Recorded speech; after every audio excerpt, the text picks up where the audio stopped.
Muy buenos días, amigos, sin camarógrafo de frente hacia mí, pero este programa es en vivo. Aquí de pie, firmemente convencido de que Jesús es el camino, la verdad y la vida. Que el cielo y la tierra pasarán, mas su palabra no pasará. No importa cuánta vuelta demos, no importa los poderes terrenales,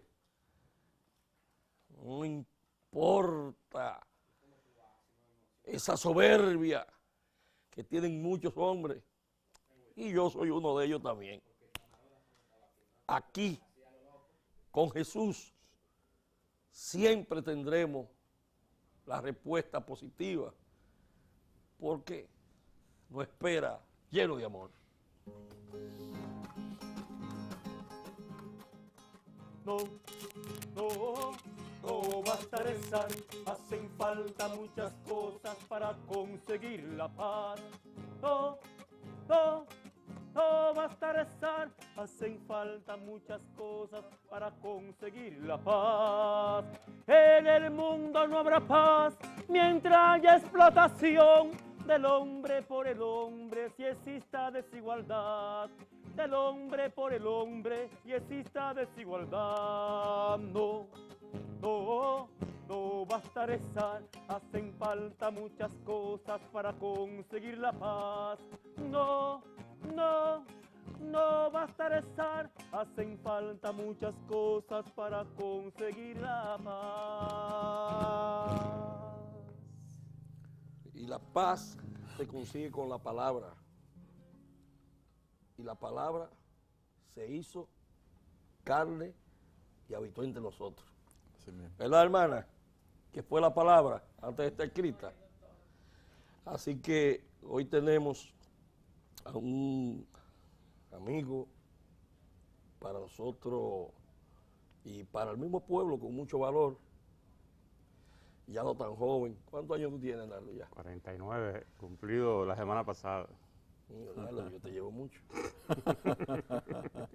Yo pensaba que yo te llevaba menos. Entonces, Arnaldo nos acompaña hoy y luego haremos la presentación del tema a tratar con él.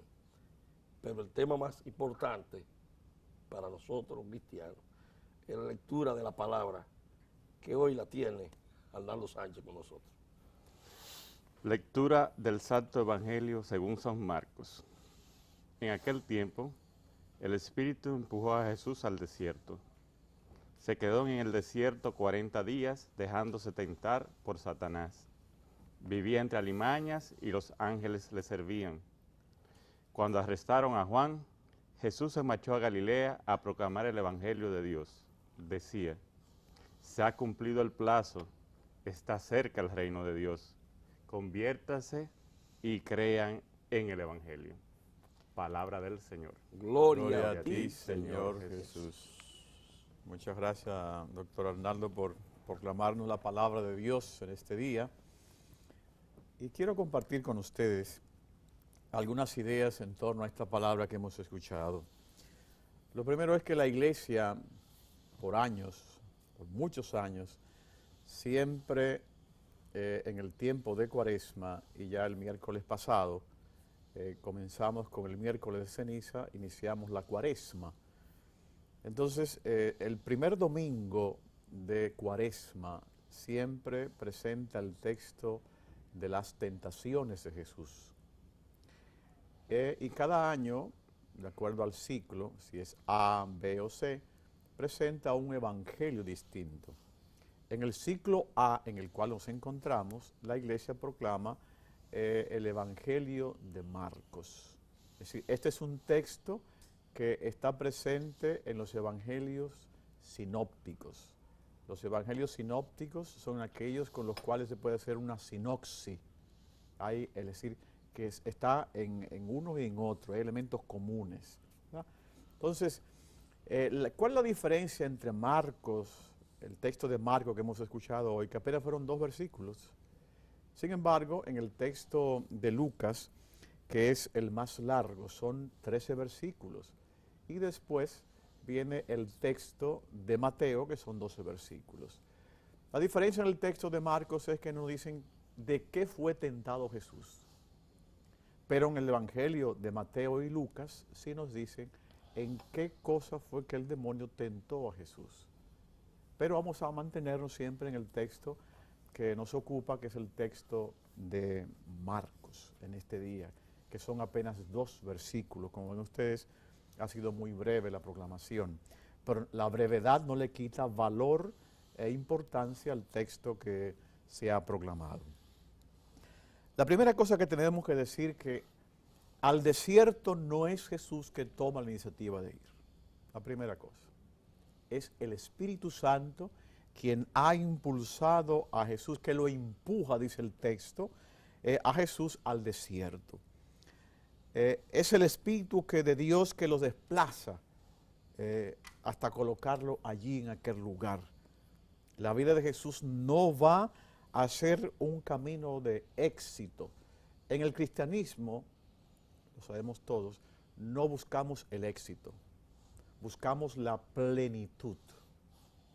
Y la plenitud se alcanza cuando yo me acerco cada vez más a la santidad. El éxito, cuando yo no logro el éxito en una actividad, ya sea laboral o profesional, yo me caigo, ¿no? Pero en la vida de alcanzar la plenitud, cada cosa, incluso cada fracaso es parte de esa plenitud, del logro de esa plenitud, porque de un fracaso también puedo aprender.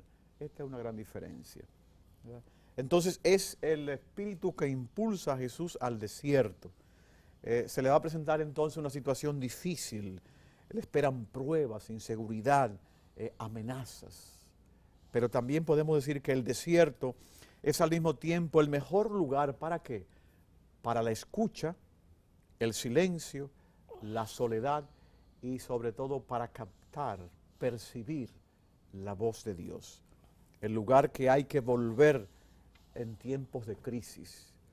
Cuando estamos en crisis, buscamos entonces un lugar apartado para entrar en nosotros, analizarnos, escucharnos, escuchar a otros y escuchar a Dios. Entonces, son espacios, son lugares que nos van a ayudar entonces a conectarnos con nosotros mismos y con Dios. Entonces, el desierto de Jesús, en ese desierto entonces donde Él es tentado. Como decíamos ya al principio, este texto de Marcos no presenta cuáles fueron las tentaciones de Jesús. Pero es interesante lo que sí se dice, que aquí se habla de que Jesús está en el desierto, está entre fieras y ángeles. Sabemos que las fieras devoran, los ángeles protegen. Es decir, Jesús no está solo. Cuando el Espíritu a Él lo impulsa al desierto, no es para estar solo y para ser dañado y ardido por las fieras, sino que hay unos ángeles de parte de Dios que los van a proteger. El cristiano, los cristianos, vivimos muchos desiertos, muchas tentaciones. Y ante esas tentaciones tenemos que ser capaces de ir al desierto para escucharnos, escuchar a los demás y escuchar a Dios. Hoy en el programa vamos a hablar, ya lo adelanto y pido excusa al doctor que le va a adelantar el tema, de una gran tentación que nos está afectando y que afecta la vida nacional, ¿verdad? Y su desarrollo. Y me refiero al lavado de activos. El lavado de activos, ¿verdad? Ya nos va a explicar aquí el doctor en qué consiste, pero es una tentación. Es una tentación de grupos poderosos, de grupos que están al margen de la ley y que generan problemas.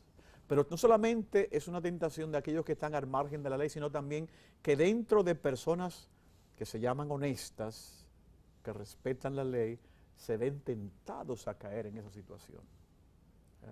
Y son muchísimas las situaciones en las cuales podemos ser tentados. Tentados, por ejemplo, a hacer cosas que van en contra de mi conciencia.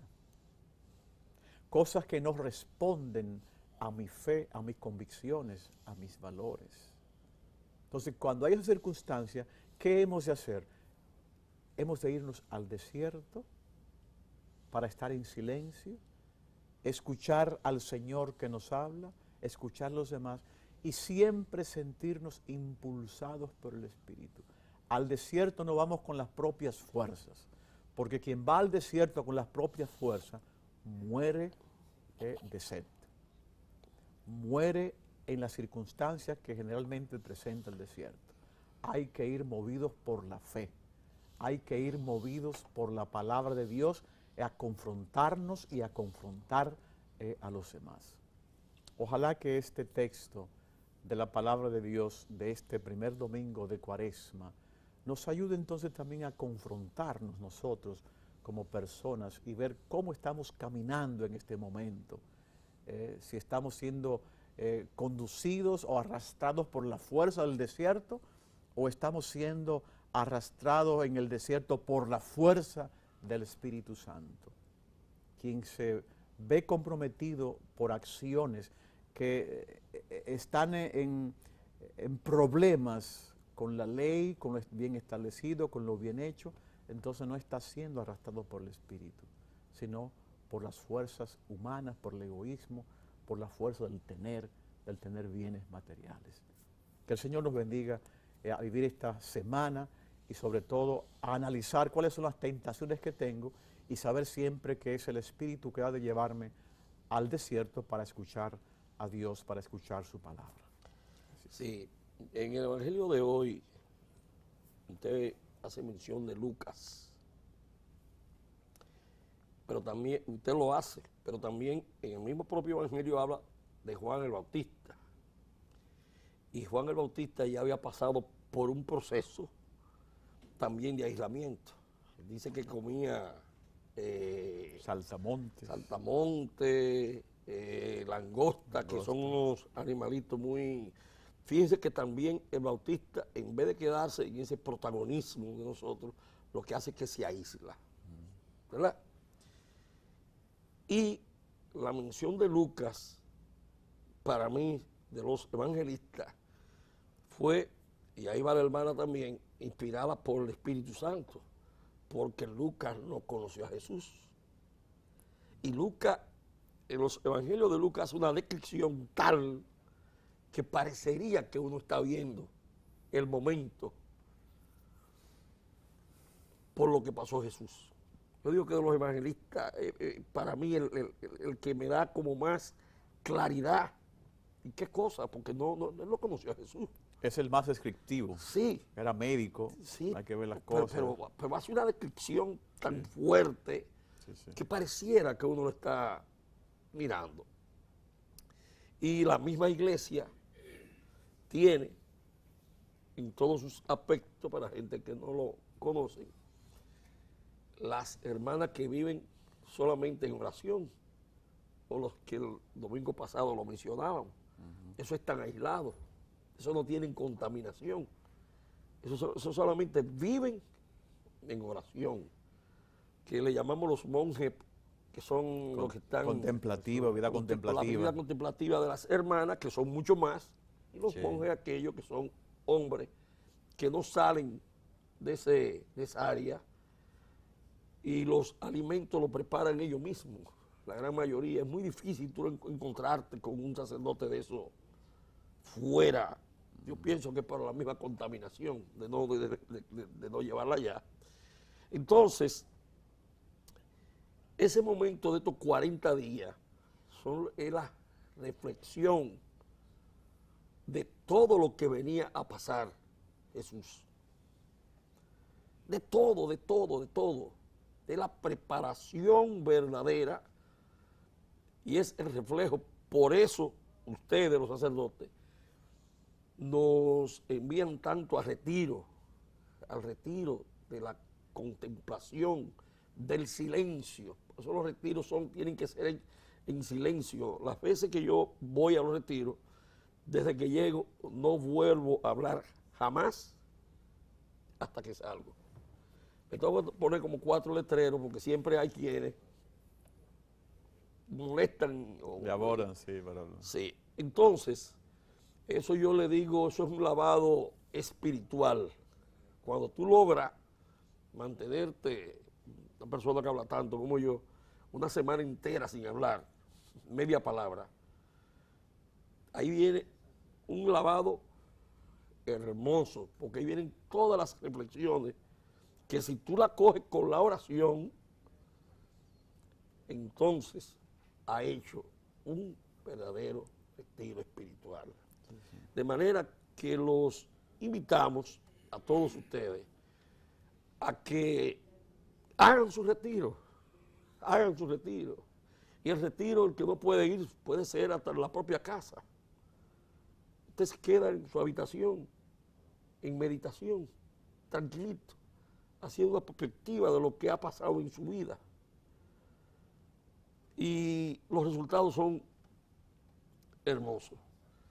Así que vamos a escuchar una canción de nuestro hermano y venimos ya con un cambio. Viene la hermana Kenia a pedir compasión por un enfermo y luego continuamos ya en los minutos de Monseñor con el invitado, que el tema es bastante largo. Nos vamos. He caído 1000 veces y siempre me ofreces tu mano. Cuando vago en tinieblas, encuentro en tus ojos la luz. Y tu amor es tan sincero, que eres tú mi cirineo. Cuando tengo que cargar alguna cruz, he faltado a la ley del amor y tú nunca me acusas, ni te ofendes cuando por mi cuenta yo dejo el deber. Y me mata un desconsuelo cuando siento que te pierdo, mas tus brazos se abren siempre para mí. Eres mi cirineo, eres amor y luz, me has dado nueva vida, muriendo en una cruz. Amado Cristo vivo, estás dentro de mí, enséñame el camino para llegar a ti. Eres mi cirineo, eres amor y luz, me has dado nueva vida, muriendo en una cruz. Amado Cristo vivo, estás dentro de mí, enséñame el camino para llegar a ti.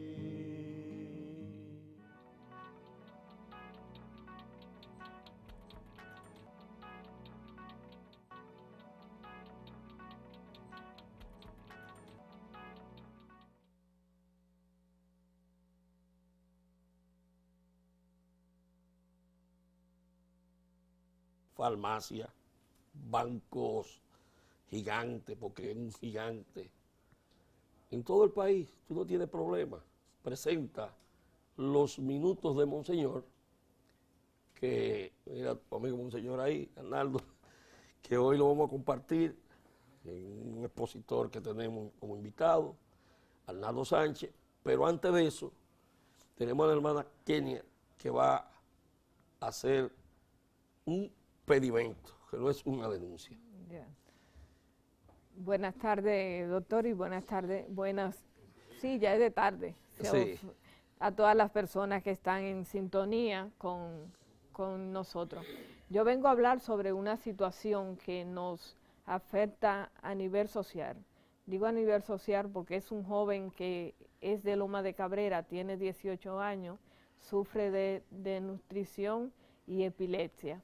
Ya yo he hecho varias denuncias y a raíz de una primera denuncia que hizo, el ministro de Salud Pública de Santiago lo mandó a buscar. Llevaron al niño a una ambulancia a Santiago, lo dejaron de un día para otro en emergencia y al día siguiente lo despacharon. Hasta ahora no sé cuál fue la razón, el ministro tampoco sabe cuál es la razón. Si pudieran presentarme la foto del niño para que vean las diferentes situaciones que el niño está,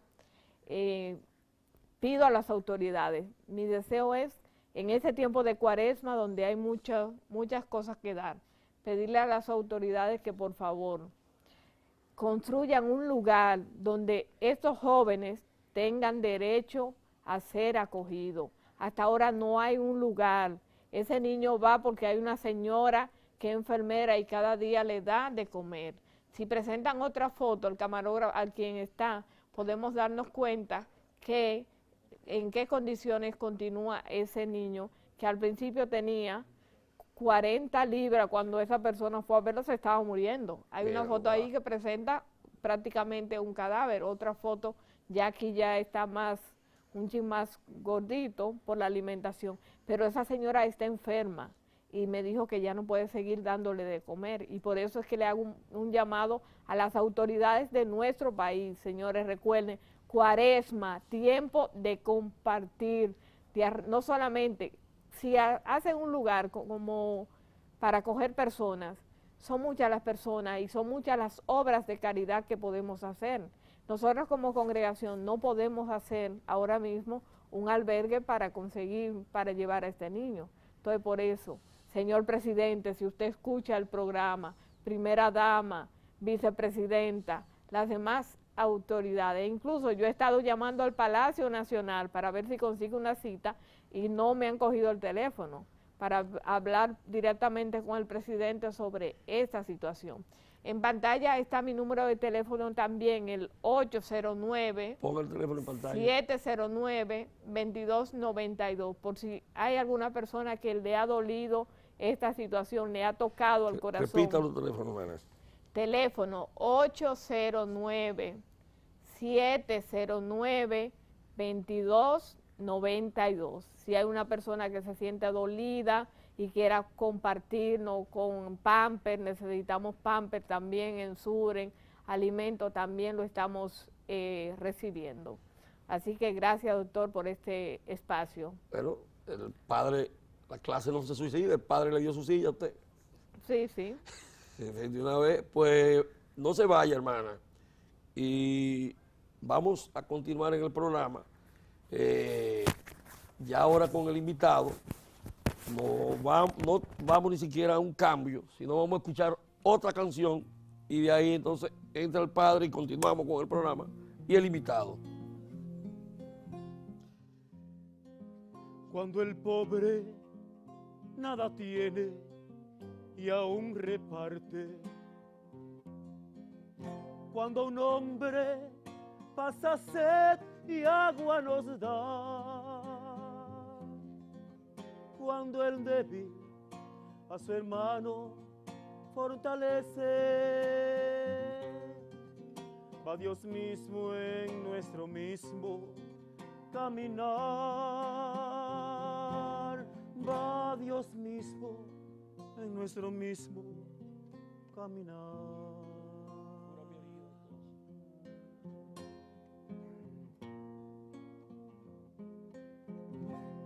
Vengo a contarte de mis heridas, tristes palabras, Señor, son mi oración. Si ves que lloro mientras te cuento, es que es tan grande el dolor que llevo en mi corazón. Y son tantas veces que me han herido, son los recuerdos dolorosos de mi ayer, los malos tratos que he recibido y esas crueles palabras que marcaron todo mi ser.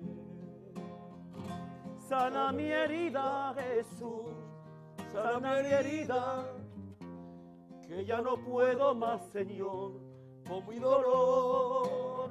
Sé que tú puedes sanar mi herida.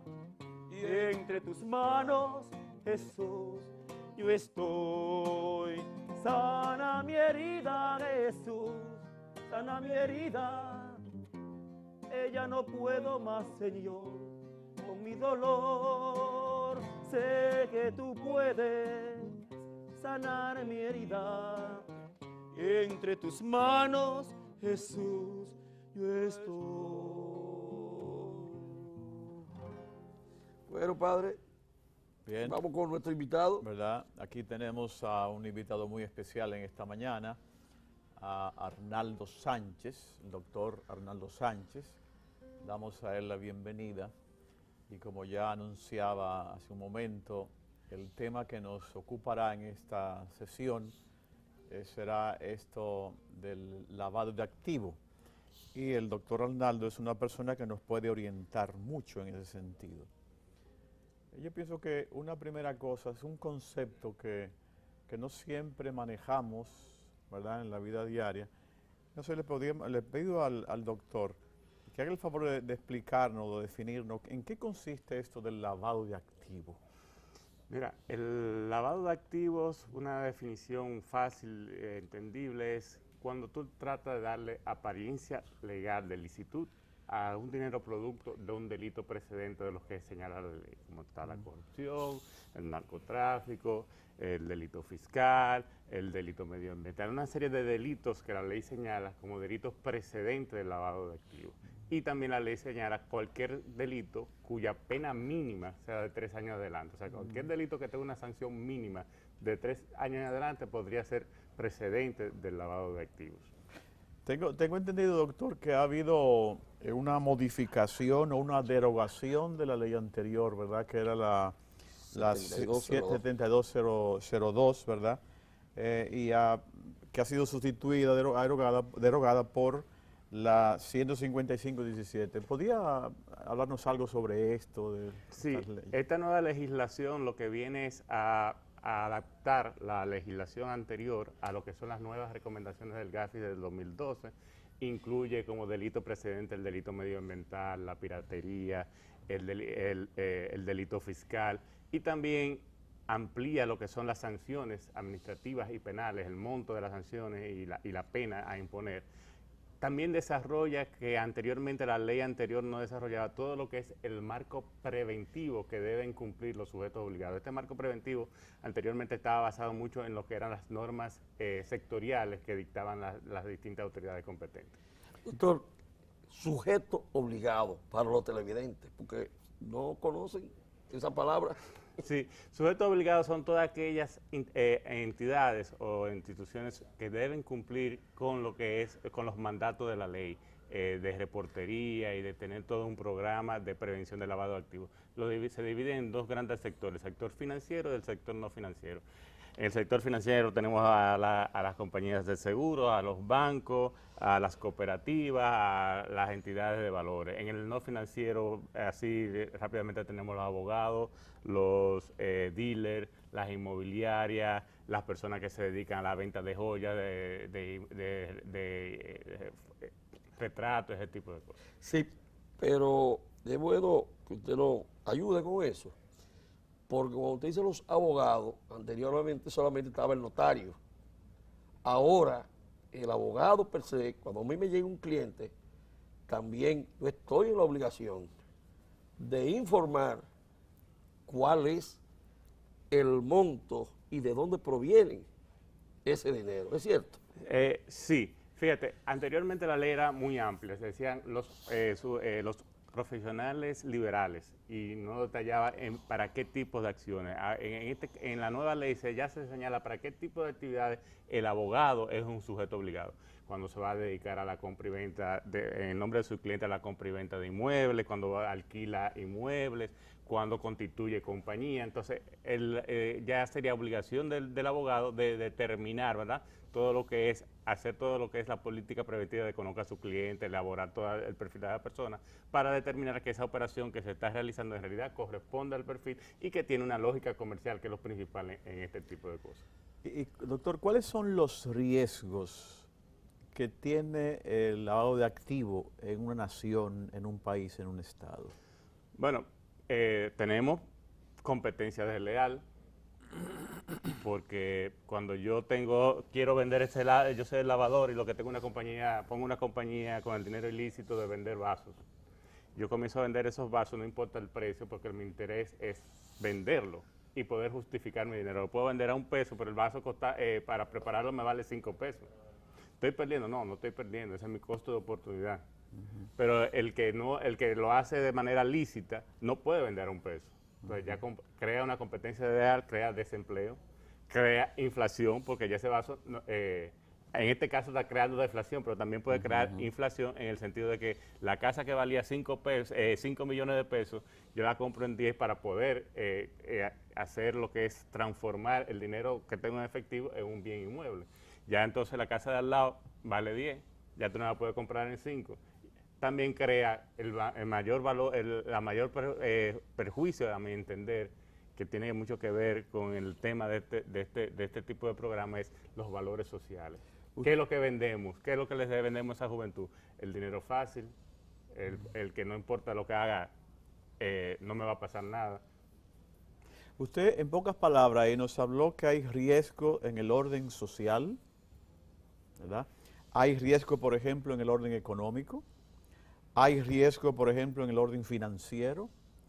Hay riesgos entonces también en el orden de reputación, porque cuando una persona o una institución se dedica a lavar activos, la institución disminuye en su reputación, en su credibilidad, ¿verdad? En los valores que está llamado a vivir. Entonces es interesante cómo esta acción, ¿verdad?, que comete una institución o una persona física, ¿verdad?, puede afectar ángulos distintos, ¿verdad? La primera cosa a nivel social, nos daña a nivel social porque favorece la criminalidad. En segundo lugar, lo económico, porque se producen distorsiones, por ejemplo, en movimientos económicos, financieros, ¿verdad? Sí. Cuando yo tengo un dinero que es un dinero producto del lavado de activos, y en los países que no tomamos medidas de prevención, ese dinero entra, y usted tiene un flujo de dinero que incluso va a afectar todo lo que era la proyección que usted tenía para esa economía. Y va a crear un calentamiento, porque tú tienes una fluidez de dinero y va a crear demandas. Exacto. Cuando tú comienzas a tomar medidas, a apretar, entonces ese dinero, ese capital, se va a otra jurisdicción. Y toda esa proyección que tú tenías para poder, con ese dinero, en un momento dado, te sacaron la alfombra y ya tú no tienes el dinero para hacerlo. Exacto. Doctor, de las instituciones más vulnerables que tiene que tener mucho cuidadito, vamos a usar esa terminología, ¿cuáles son que manejan recursos en efectivo? Mira, el país hizo recientemente lo que es la evaluación nacional de riesgo, y dentro de los sectores más vulnerables salió, ¿verdad?, lo que son las asociaciones y profesiones no financieras designadas, que es lo que hablamos, las que no son financieras, no son bancos ni ese tipo de cosas. Dentro de esta surgió principalmente lo que es el sector inmobiliario, salió el sector de los dealers de los vehículos, pero no porque hayan personas que se dediquen a la ilicitud, sino por el tipo de negocio que hace, por la cantidad de recursos en efectivo que maneja, el tipo de operación que hace, se presta a ser vehículo para ser utilizado para el lavado de activos. La situación de conoce tu cliente, ¿es obligatoria para los bancos ahora? Sí, ahora no. Es obligatoria desde la existencia de la ley 72, pero además desde antes, porque existía con la ley 5088, existía un decreto de aplicación en los bancos de lo que era la debida diligencia de los clientes. ¿Y qué es conoce tu cliente? Sencillo, en palabras sencillas, es capturar, recolectar toda la información necesaria para usted poder determinar que la operación que está haciendo su cliente corresponde a ese perfil que él tiene. El perfil quiere decir, por ejemplo, una persona que tenía un colmadón y depositaba, me hace la aclaración, regularmente sus ventas llegaban a 300, 400 mil pesos mensuales, y a partir de un momento él comienza a crecer y ya no son 400, 450, 500, 1 millón, 700, 800. Entonces ya el banquero está en el deber, lo estamos poniendo muy mínimo. Eso es conoce tu cliente. Exacto. Con toda esa información que él había capturado, él va a determinar si ese aumento en esa transaccionalidad de su cliente corresponde a lo que ya él conocía. Si no, va a buscar nuevas informaciones que le permitan justificar ese cambio de transaccionalidad. Otra cosa, doctor. En el asunto de impuestos internos, que ahora la ley abarca hasta impuestos internos, algunos televidentes han llamado y están preocupados porque dicen que impuestos internos inmediatamente le va a aplicar esa ley y que no tiene ningún tipo de defensa. No. Fíjate, lo primero que tenemos que saber es que la ley no es retroactiva.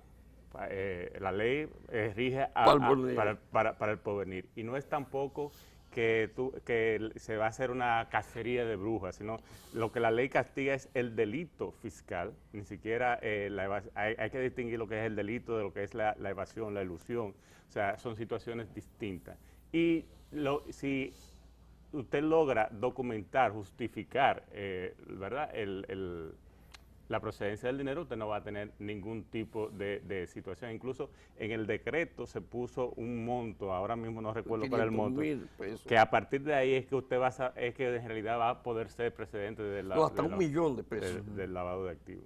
Y, doctor Arnaldo, ¿cuáles son normalmente los grupos que viven o se lanzan un poquito al margen de la ley y que generan o que motivan este movimiento de lavado de activos, más o menos?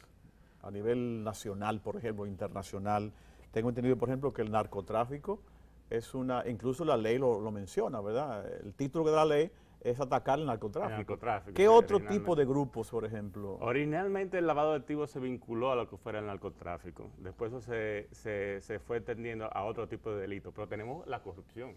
La corrupción administrativa está ahora mismo siendo atacada en todos los países, precisamente, y se fue incluida en la mayoría de las legislaciones. Ya hablamos de lo que es el delito fiscal, porque cuando a un Estado, usted por maniobras fraudulentas deja de pagar lo que es el dinero para poder cubrir lo que un Estado está llamado, usted está creando una situación de pobreza, de situaciones que afectan a lo que es al ser humano. Se ha creado también un movimiento muy, muy fuerte que es con los delitos medioambientales, o sea, cómo estamos dañando a nuestro mundo, cómo vemos. Bueno, estamos viendo ahora en República Dominicana, nos hemos pasado, que es bueno, en este periodo de invierno, que frío está haciendo, pero esos son cambios que se está pasando por la destrucción que le venimos haciendo a nuestro medio ambiente. Tengo entendido que hay un grupo de personas que está afectando a una población muy específica en nuestro país, en América Latina, en el mundo entero, yo pienso, que es la cuestión de la trata de personas. La trata de personas y el terrorismo. Y el terrorismo, por ejemplo, la prostitución, la malversación de fondos económicos, el fraude, ¿verdad?, informático. Precisamente el viernes pasado había un artículo en el periódico El Día donde se comentaba un poquito una situación y se daban unos datos en relación con la trata de blancas. Yo pienso que eso es una situación que continúa golpeando el país hoy día. Sí, incluso, bueno, internacionalmente estamos reconocidos como un país exportador, ¿verdad?, de prostitución. Y bueno, vimos recientemente, el año pasado, cómo hubo un caso ahí en el Malecón con una institución que se dedicaba a eso y han sido sometidos a la acción de la justicia. O sea, se ha venido trabajando en atacar el delito en todos los sentidos. Claro, es un país con limitaciones de recursos y tenemos que ir caminando hacia combatir eso. Internacionalmente afecta la imagen del país este tipo de cosas que han ido sucediendo. Doctor, ¿y el testaferro o el comprador de buena fe? Que antes, no, ven para que tú te ganes un dinerito, yo te voy a poder afigurar ahí, tú no tienes problema. ¿Qué debe saber la ciudadanía antes de firmar, de que lo pongan en una compañía, sin saber el origen de esos fondos? Bueno, el testaferrato es muy distinto a lo que es el comprador de buena fe. El testaferrato es que yo presto mi nombre para poder desvincular a una persona de una propiedad o de un dinero. Entonces, la ley es clara en eso. La ley tiene una serie de verbos rectores como es el poseer, administrar, transportar, que conllevan el elemento material de lo que es el lavado de activos. Si usted lamentablemente prestó su cuenta, hay muchos ejemplos por ahí de que te vas a ganar un X porcentaje si permite que yo te deposite tu cuenta y de ahí pasarlo a otro sitio, porque es que yo en mi país no permiten sacarlo y yo necesito sacarlo a través de República Dominicana. Esos son unos ganchos que te tiran por ahí y las consecuencias que puede tener eso es bastante grande. ¿Y las donaciones? Las donaciones, sí. Las donaciones, las asociaciones sin fines de lucro no son sujetos obligados, pero sí son internacionalmente vistas como un vehículo que puede ser utilizado para lo que es el lavado de activos. Entonces, cuando usted recibe una donación, es bueno saber quién es su donante, a qué se dedica su donante y por qué está haciendo ese tipo de donación. Porque como veíamos también, muchas veces el interés de cuando yo hago una donación es que se me haga reconocimiento. Yo estoy haciendo donación con dinero ilícito y estoy creando una imagen de bienestar, de bonachón en la sociedad, y eso es lo que estoy vendiendo.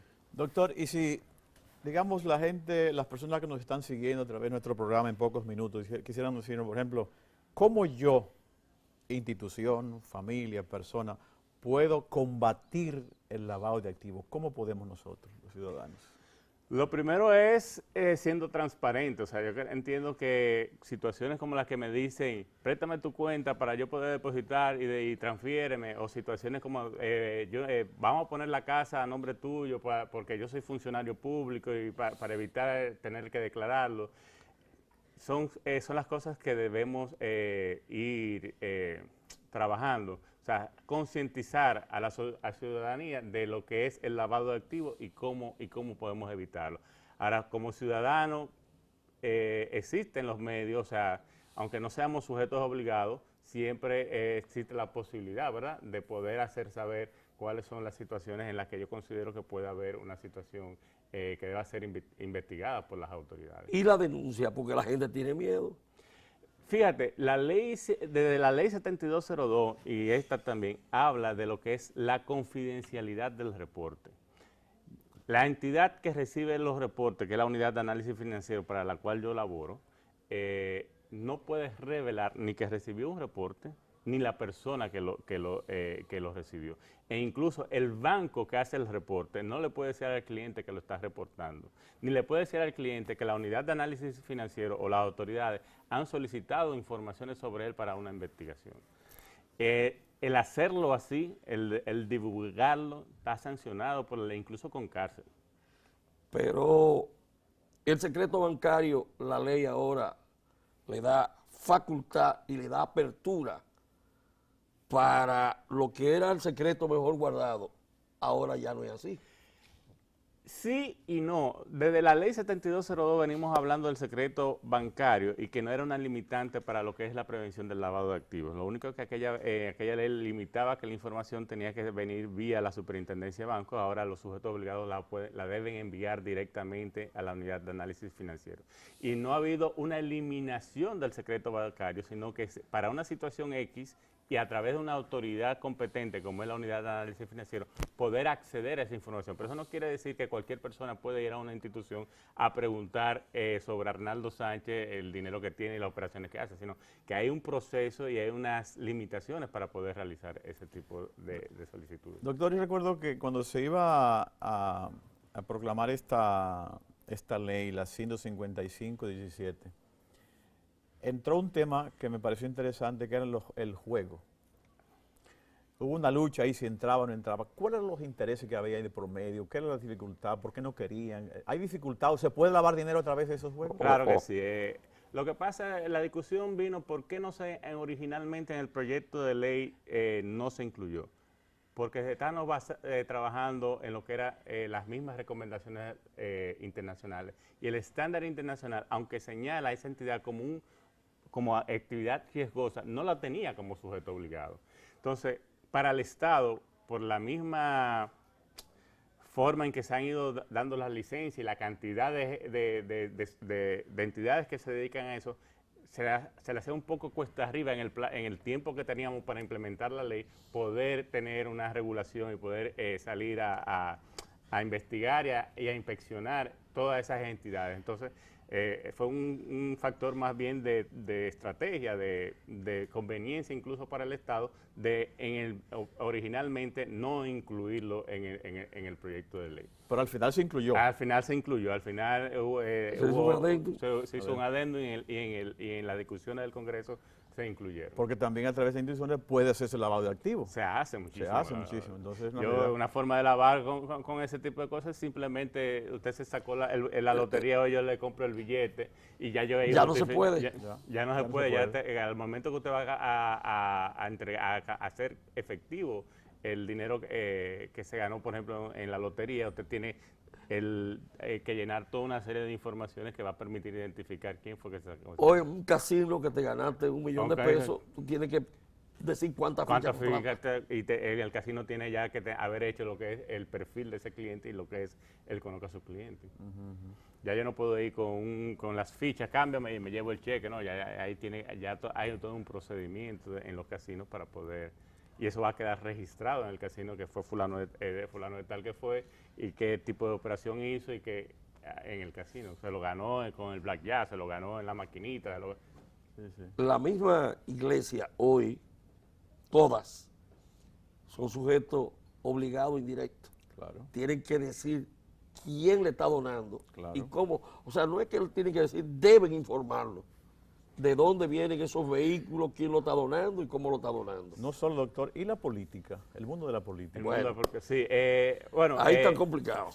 No, la ley incluso establece lo que son las personas expuestas políticamente, eso también viene de lo que es las recomendaciones internacionales. Y no es que los políticos son lavadores, sino que son personas con un perfil de riesgo mayor, con el cual los sujetos obligados deben implementar medidas de debida diligencia más ampliada, mucho más rigurosa que lo que hacen con una persona normal. Precisamente por los políticos, por ese tipo de cosas y por la idiosincrasia de las ASFL, es que las ASFL han sido utilizadas, ¿verdad?, como vehículos para lavar dinero. No es que son sujetos obligados, no están obligados a presentar reporte de operaciones sospechosas. Ahora sí, de acuerdo al mismo Código Tributario, al final de año deben decir quién le donó y en qué invirtieron ese dinero.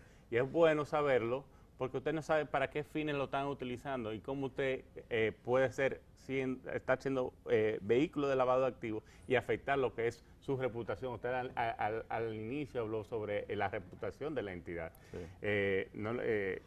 El hecho de que usted salga en un periódico y diga, bueno, como salió en estos días algo de la Cruz Roja, que se habían detectado que se estaban usando fondos, eso afecta lo que es la credibilidad suya y ya va a afectar lo que es el desenvolvimiento en futuros proyectos que usted tenga. Y es bueno también conocer cuántas instituciones se agrupan, a qué institución del mundo que pertenece a análisis financiero. Hay una institución específica que es bueno que usted se la dé a conocer. La unidad de análisis financiero es una dirección general creada por la ley y tiene autonomía. Ahora bien, sobre ella, ¿verdad?, está lo que es el Comité Nacional contra el Lavado de Activos y el Financiamiento del Terrorismo, que es presidida por el ministro de Hacienda y le integran la Superintendencia de Bancos, el Ministerio de las Fuerzas de Defensa, la Procuraduría General de la República, Valores.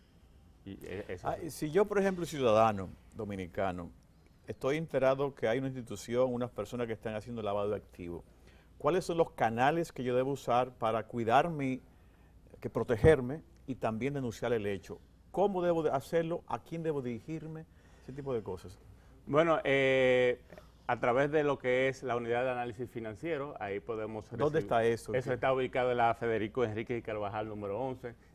Tiene una página web que es www.uaf.gov.do y hemos creado lo que son las reporterías en línea donde usted puede, como sujeto obligado, ¿verdad?, llenar cualquier reporte.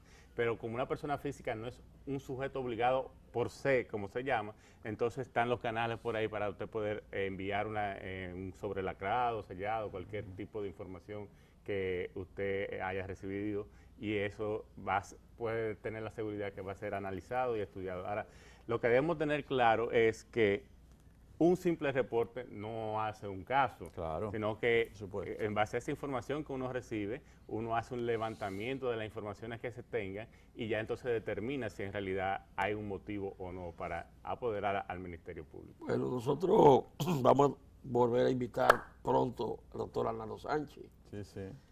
Este es un programa de pocos minutos, pero pienso que la ciudadanía ha estado bien edificada y que en otro momento se podrá ampliar. Padre, el programa ha terminado, pero lo vamos a terminar siempre con la herencia moral que nos entregó San Juan Pablo II, cuando dijo, vamos a construir un mundo donde no haya gente tan rica que no necesite nada y tan pobre que lo necesite todo. Pero jamás podríamos terminarlo sin recibir la bendición de nuestro querido, amado sacerdote. Gracias, Hernando. Gracias por la invitación.